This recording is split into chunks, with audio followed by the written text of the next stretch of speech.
बहलाने के लिए बातें हो सकती हैं कि एनर्जी ड्रिंक्स आजकल बहुत ये एनर्जी ड्रिंक हमारी कंपनी ने लॉन्च, सब होता है एनर्जी ड्रिंक है।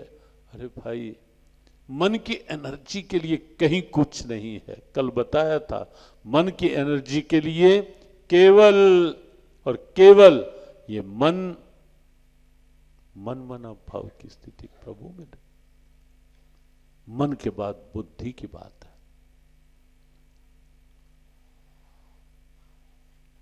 मनसस्तु परा बुद्धि, गीता ने कहा।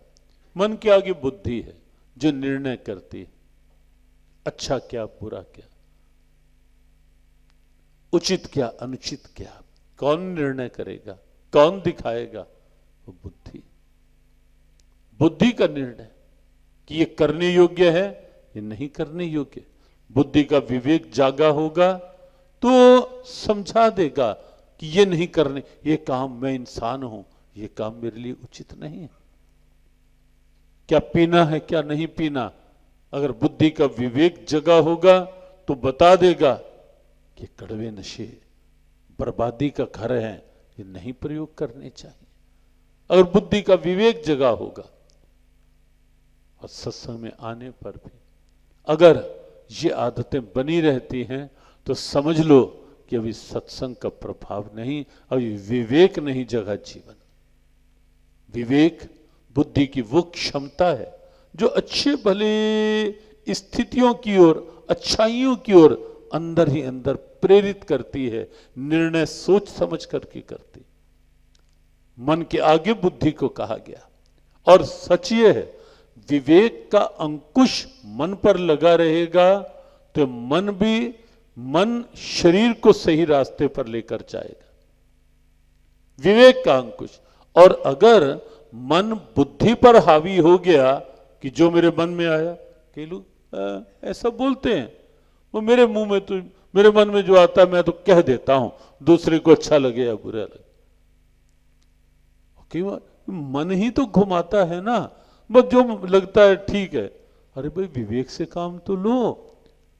जो मन में आया मैं खा लेता हूं, मैं पी लेता हूं, अरे विवेक से काम लो कि शरीर के स्वास्थ्य के लिए उचित है या नहीं।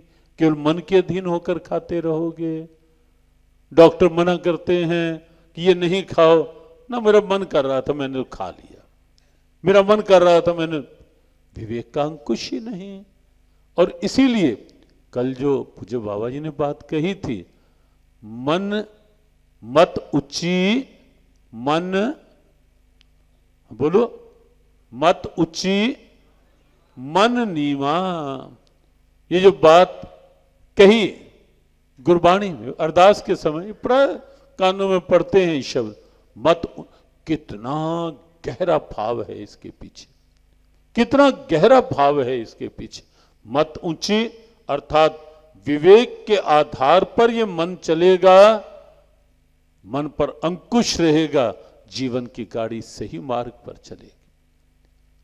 और अगर मन ऊंचा हो गया तो क्या होता है, मनमाना ढंग जीवन का, मन मुखिया, मनमानी के आधार, बस वही जीवन पतन की ओर जाता है। इसीलिए मन के ऊपर कहा, मनसस्तु पराबुद्धे, बुद्धि की श्रेष्ठता ऊपर, बुद्धि जागरूक रहे, बुद्धि अच्छी रहे। उपनिषदों में बुद्धि को जीवन के रथ का सारथी कहा गया है। आत्मानम रथिनम विद्धि शरीरम रथमेवतु बुद्धिम तो सारथिम विद्धि मनः प्रग्रहमेव च। उपनिषदों ने कहा कि शरीर जीवन रथ है और आत्मा इसका रथी है, बुद्धि इसका सारथी है और मन लगाम है, इंद्रियां घोड़े हैं। देखो, सारथी के हाथ में लगाम ठीक होगी ना तो घोड़े सही मार्ग पर चलेंगे। बात समझ आ रही है या नहीं? ये केवल प्रवचन नहीं है, जीवन की बात है। सारथी के हाथ में लगाम ठीक रहेगी तो घोड़े सही ढंग से आगे बढ़ेंगे रथ के, और अगर लगाम ढीली होगी तो घोड़े उच्छृंखल होंगे या नहीं होंगे। और कई बार ये हो जाता है, घोड़े इतने उच्छृंखल हो जाते हैं, ऊपर बैठे हुओं को भी नीचे गिरा देते हैं। कितना नुकसान हो जाता है। क्यों? क्योंकि सारथी ने लगाम को ठीक से नहीं पकड़ कर रखा।